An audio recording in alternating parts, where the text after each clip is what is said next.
नमस्कार दोस्तों, आज मैं आपको बुधवार व्रत में सुनी जाने वाली गणेश भगवान की कहानी सुनाने जा रही हूँ। प्रेम से बोलिए गणेश भगवान की जय हो। एक समय की बात है, एक गांव में मध्यवर्गीय परिवार रहता था। परिवार में अनिरुद्ध, उनकी पत्नी सरस्वती और उनके 3 बच्चे रहते थे, जिनमें से 2 बड़े बेटे और एक पूनम नाम की बेटी थी। बेटी पूनम बचपन से ही गणेश भगवान की भक्ति करती थी। अनिरुद्ध मेहनत मजदूरी करके अपने बच्चों को बड़े किए और दोनों लड़कों की शादी करके उनके लिए अलग अलग दुकानें भी कर दिया। अब अनिरुद्ध के पास सारे जमा पूंजी समाप्त हो गए। एक दिन अनिरुद्ध ने दोनों लड़कों से कहा, बेटा तुम अपने बहन का शादी कर दो, वह शादी के योग्य हो गई है। दोनों लड़के बहुत ही घमंडी थे। वह दोनों झट से बोले, पिताजी अगर आपके पास पैसे हो तो आप पूनम की शादी कर दीजिए, क्योंकि हमारे पास तो पैसे नहीं हैं और हमारा दुकान भी घाटा में चल रहा है। अपने बच्चों की बात सुनकर अनिरुद्ध बड़ा ही चिंतित हुए। चिंता के कारण उनकी तबीयत खराब होने लगी। पिताजी के दवा का खर्चा उठाना पड़ेगा, ऐसा सोचकर दोनों लड़के अपने अपने बीवियों को लेकर घर से अलग रहने के लिए चले गए। अब अनिरुद्ध के घर में खाने के भी लाले पड़ गए। कभी भोजन बनता तो कभी खाली ही पेट सो जाते। लेकिन इन सब परेशानियों के रहते भी पूनम ने गणेश भगवान का पूजा करना नहीं छोड़ा था। वह नित्य गणेश भगवान के मंदिर जाती, फिर घर पर भी गणेश भगवान की पूजा करती।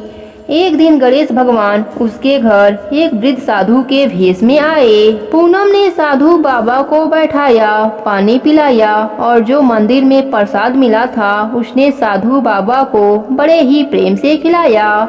साधु बाबा अनिरुद्ध से बोले, जजमान आप बहुत चिंतित लग रहे हैं। तब अनिरुद्ध ने अपनी सारी परेशानी साधु बाबा से बताई।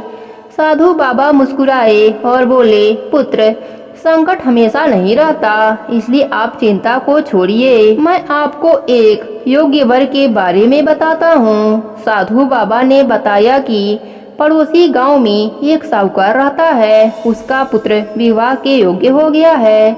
उसके पुत्र की आंखों से दिखाई नहीं देता, इसलिए वह योग्य बहू का तलाश कर रहा है। आप अपने बेटी का विवाह उससे करा दीजिए। वह कुछ भी नहीं लेंगे, उन्हें बस समझदार बहू चाहिए।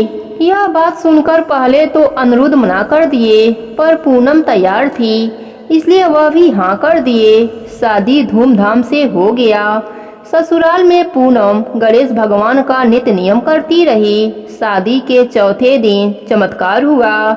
सेठ के बेटे को दिखाई देने लगा। सेठ सेठानी बहुत ही खुश हुए और पूनम को अपने घर की लक्ष्मी मानने लगे। गणेश भगवान की कृपा से इधर अनिरुद्ध के भी दुख के दिन फिर गए।